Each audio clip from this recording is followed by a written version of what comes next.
Howdy folks, you're watching Deuce. This is a 9mm cartridge that I made from scratch.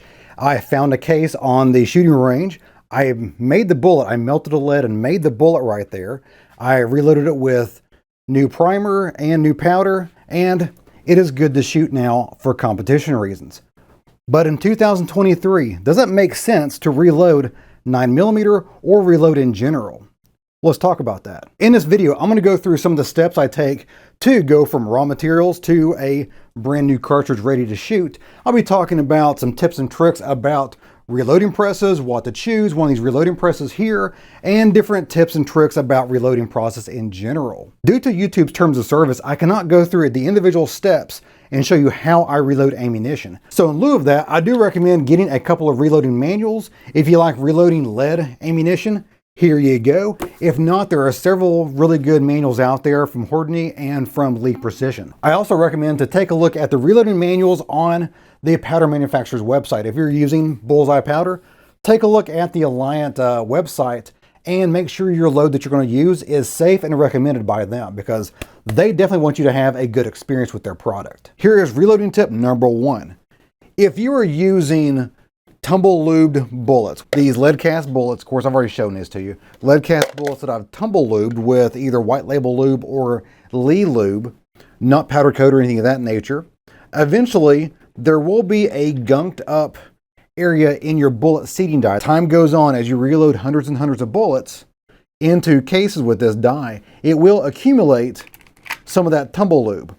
There you can see the gunked up buildup inside that die. As that tumble lube fills up that little area there, it continually forces the bullet deeper and deeper into the case to the point where the bullet is measurably shorter than it should be, which is of course not ideal. Some people will just take a simple Allen wrench and just get in there and try to dig that crap out. You see it right there, look at that. Look at that junk right there I just dug out of there. I'll go over to my Wilton vise here. You can use whatever vise you please. I really like Wilton's. And then I'll take a wooden dowel. You can also use a pencil, what have you, don't really matter, and sharpen that sucker up a little bit. Now you don't need that thing laser sharp, just sharp enough to really be pokey. You grab an old rag, and you've seen I've already done this procedure a couple times during this reloading process here. A little bit of MAP gas does not hurt anything.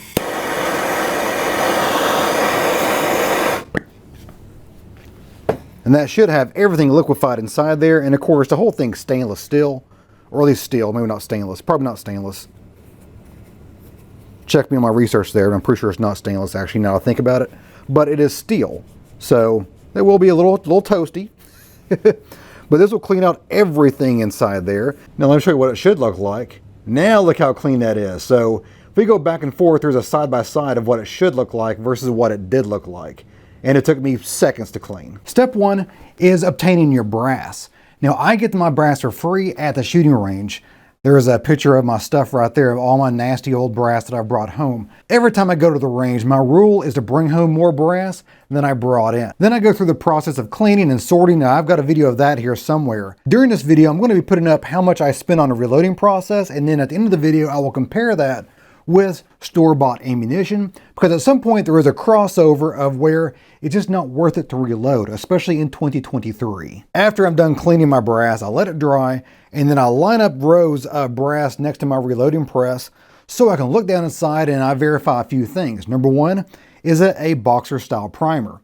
If it's a boxer style primer, great. If it's not, chuck it, because I can't reload that. I also verify that it has been cleaned on the inside and that there's no stainless steel media from the cleaning process still jammed inside. You'd be amazed how much crap gets stuck in there during the process of cleaning. Another reason why I line up all my brass before I put them in the reloading hopper is so I can test out to make sure that it is 9mm versus something like a 380.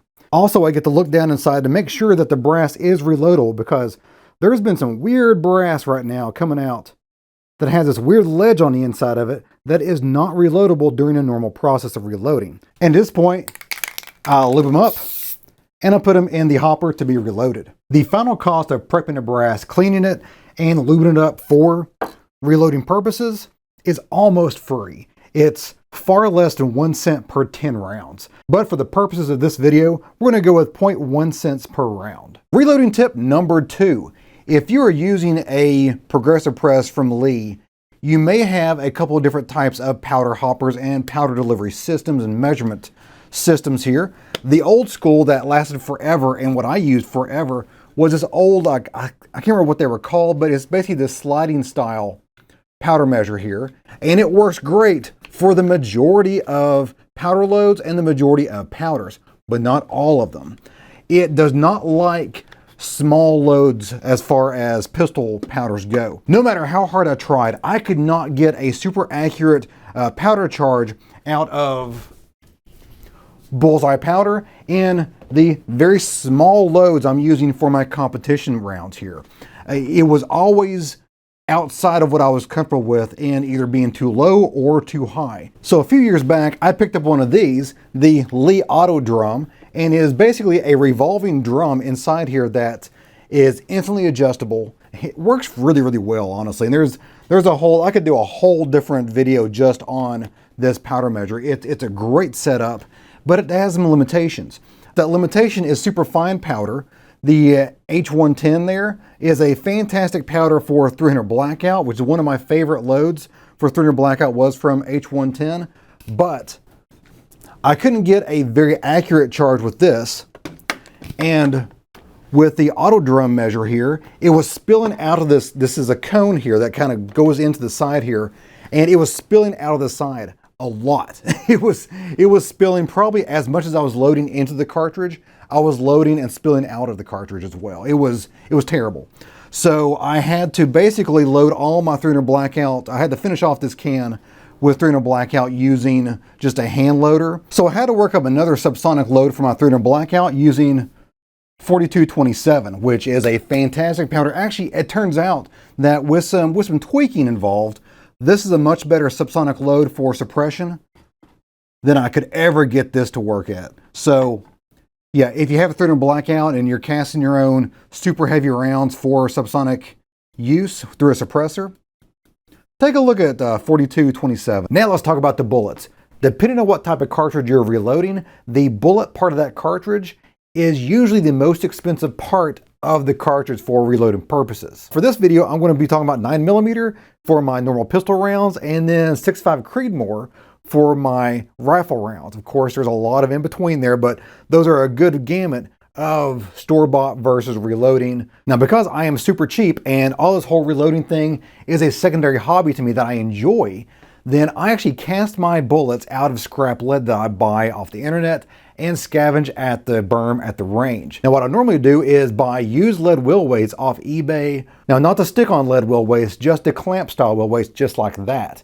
Those are a very hard lead, actually almost too hard of lead. So you alloy that with normal range lead, which is a much softer lead. If I combine 2 pounds of wheel weight lead with 1 pound of range lead, I get a very nice hardness of the lead that melts really well, that casts really well, and performs very well as a bullet. When calculating a 124 grain lead cast bullet, after buying the lead, casting it, and lubing them up, they cost about 4 cents per bullet to make. Now, if I were to go online and buy the cheapest 124 grain bullets I can find, that would be copper plated, by the way. For some reason, powder coated bullets are more expensive than the extreme copper plated. No idea why, but I can get the 124 grain for about 9 cents. And if I want to step it up to a subsonic, more subsonic ammunition, a 147 grain bullet will be 9.4 cents. And for rifle reloading, a good solid 6.5 Creedmoor bullet will run you about 30 cents per round or per bullet. Now let's talk about primers. Primers are finally coming down in price. In the summer of 2023, finally coming down in price a little bit. They're still stupid expensive, but most of the times you can find a box of 1,000 primers for under $100 now. A lot of CCI primers now for 1,000 rounds, you can get them for about $80 per box. And that includes both small and large pistol, small and large rifle. Unless you're going for some specialty stuff, some match grade type primer stuff, the standard typical primers are about $80 for 1,000 or 8 cents a piece. We have now reached a point of tip number 3. If you do not have a press, what press should you choose?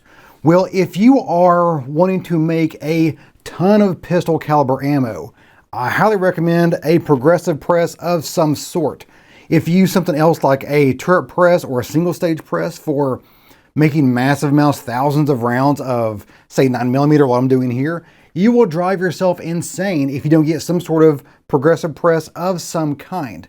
You don't have to go with the cheap option, the Lee Pro 1000. Actually, I don't recommend this right now anyway. If I were looking to get a progressive press today, I would be taking a very close look at the Lee Precision 6-pack press, or you can look at the progressive presses from Dillon or Hordney. Of course, you're going to be paying a lot more money for those versus the options from the Lee Precision Corporation. But if you're saying to your screen, well, Deuce, I don't want to make 9mm rounds. I'm just looking for rifle rounds and stuff like that. Well, I got you covered here.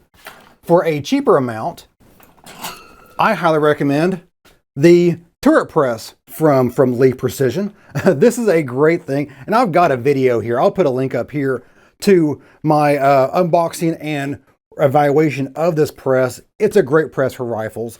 Fantastic design, very robust. Now let's talk about gunpowder. Now, gunpowder is like opinions. Everyone's opinion is like a-holes. They all stink except your own. So my suggestion is find a local supply of gunpowder. There will be some sort of reloading center, reloading salesperson in your area somewhere. Make friends with them. First, figure out your needs. What kind of gunpowder do you need? Pistol, rifle, what have you. And then talk to that person who owns that reloading center. Figure out what kind of powder that they have normally in stock. Because the worst thing in the world is going to be spending a year developing a load, a perfect load for your rifle or pistol, and then find out you can't get that powder. Work up a load for whatever powder you can get your hands on. In East Tennessee, Bullseye is so easy to get. In today's prices, a pound of Bullseye powder, which is 7,000 grains, cost me about 35 bucks. And I can load about 2,124 grain subsonic loads with that for my competition load. That ends up being right at 2 cents per round of gunpowder. 43.50, I use that for my 6.5 Creedmoor loads. And this costs about 45 bucks per pound, which is unfortunate, but it is not cheap. It is one of the pricier powders out there for me locally. And I can get about 150 rounds out of 1 pound of powder, which makes this about 30 cents per round of gunpowder cost for the 6.5 Creedmoor. Off camera, I did a little math here, and I have the end result of all the prices here. Okay, if I was going to go to the store locally and buy the cheapest plinking 9mm I could find it at around 25 cents per round. And if I want subsonic ammo, that costs quite a bit more at about 38 cents per round. That's the cheapest I can find at either of those categories. If I cast my own bullets like I do, and I make them as cheaply as possible, but in my opinion, at least as high quality as factory ammo, if not higher, because it is a specialty product meant for competition. I have this competition load that I've talked about before.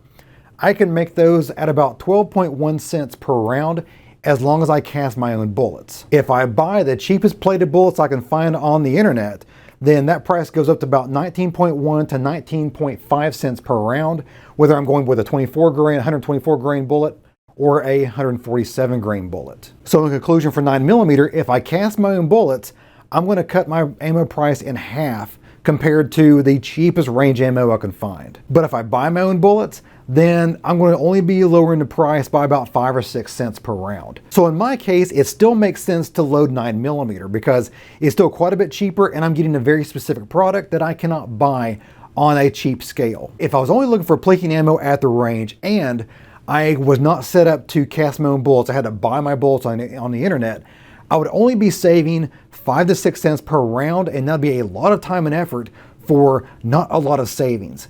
I don't think that'd be worth it. If that's your scenario, I personally don't think it's worth it to reload in 2023. But if you're set up to cast your own 9mm bullets and you have the capability to do so, then yes, it can still save you quite a bit of money to cast and reload your own 9mm, even in 2023. And now the rifle rounds, 6.5 Creedmoor.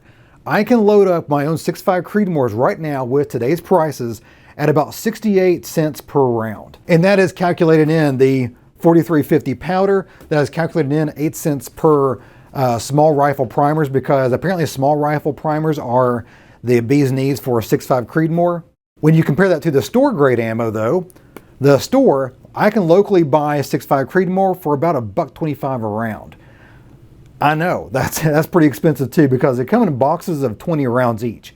And the boxes are typically, I don't know about your local stores, but I've not seen a box of 6.5 Creedmoor sell for underneath $27 in quite some time. While 68 cents per round does sound high for something that's reloaded, it's still cutting your store price in half. So I think that there's a lot of rifle rounds out there that would benefit and does make sense to reload in 2023. Now, on the other hand, 5.56 ammo, I think that's about break even right now with 2023 prices, because you can't cast a 5.56 bullet. I mean, you can. They do have 5.56 casting blocks where you can cast that ammo, but you can't use it in a normal AR-15. You can't run it up to the 3,000 feet per second pressures because it just disintegrates inside your barrel.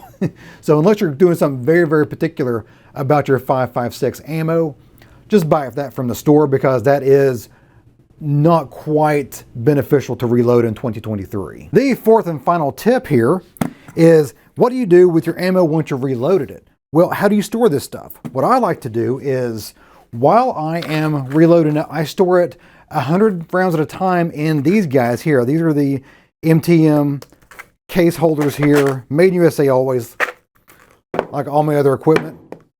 And I take these 30 caliber, the plastic 30 caliber cans, you open them up, and as you pour more and more ammo in there, 100 rounds at a time, you go through and mark up an index card with how many times you fill it up with 100 rounds until you reach about 1,000 or 1,100. That's the point where it starts getting uncomfortable to carry around and kind of the capacity of these plastic cans. So right now I've got a pencil and an index card, a fresh index card I'm going to put in there, and I'm going to mark it as 1,100 rounds, and that's ready to go. And every time I take out 100 rounds, I only take out 100 rounds at a time, I just mark down to 1,000. And that will go in my ammo closet. So I got my 100 here. These are sized and ready to go. There we go. I now know there's 100 rounds in there. And I'm going to take my brand new, get rid of that, Musgrave pencil here. I chopped this off of a full-size pencil, and I found out recently that Musgrave is one of the last remaining pencil manufacturers in the United States, and they have to be in Tennessee. So I ordered a whole huge box of them, 60 pencils, super cheap. This will last me a lifetime. So now I'm going to mark this with 100 rounds and throw that along with the nubbin end of that pencil into those bullets. And as I reload more and more, I will continue to fill it up till it's about 1,000 rounds, and then store that and start on my third container. Keep in mind that the prices I've been telling you for these rounds do not include two things. Number one is the price of the equipment. All the upfront costs can be dramatic. If you go Cadillac and go Dillon with all of your reloading presses and whatnot, it's going to be expensive. If you go on a budget, you go with Lee products, it's still not going to be cheap. So there is an upfront cost. Secondly, if you value your time as money, then that could also be a factor in how much you make per hour versus how much it costs for you to reload. If that cost is too much, then you may want to go ahead and go store-bought, even if you are saving half the money on your ammo. Now, me personally, I almost enjoy reloading as much as shooting. So it is a hobby, it is a passion of mine, just like photography or something else, painting or something else to another artist. I consider this an art form, and it is something that I enjoy doing on my own time. But to each their own. Well, guys, that's it for me today. I hope you enjoyed it. If you did, give me a like and go subscribe. A lot more is on the way. If you have any comments, questions, show what it does, leave that in the comment box for the video. I'll try to answer as many of those as possible. And as always, you guys have a great day. See ya.